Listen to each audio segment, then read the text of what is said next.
ka-idol Freddy Aguilar, mga ka-idol. Ala-ala. Okay. So, join me mga ka-idol. Wala kumakanta tayo, sabayan niyo ako mga ka-idol para mas maganda ang ating kantahan. Okay. Para po to sa may mga ama na nawalaan. Aki bang naaalala noong si ama'y nabubuhay pa? Ang sabi niya ay pwede, mag-aral kang mabuti, tulungan mo ang iyong sarili. Nais niya ay hindi masunod, pagkat ako'y may dahilan. Ang nais ko'y umawi, tumugtog ng gitara,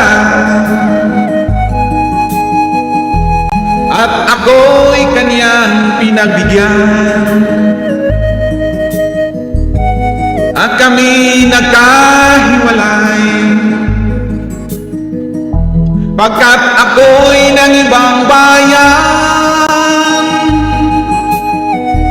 At nang kami nagkita, siya ay bangkay na, pumanaw na ang aking ama.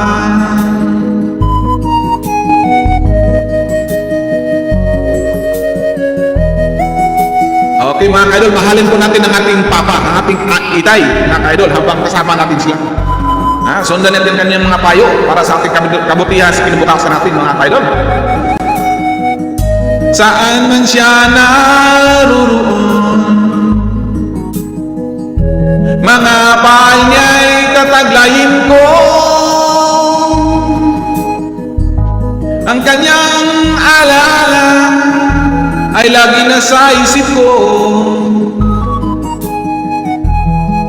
kahit siya'y wala na. Aki bang naalala noong si ama'y nabubuhay pa?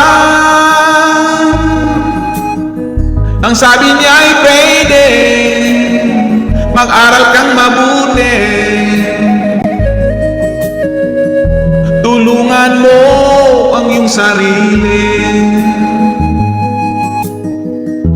tulungan mo ang iyong sarili.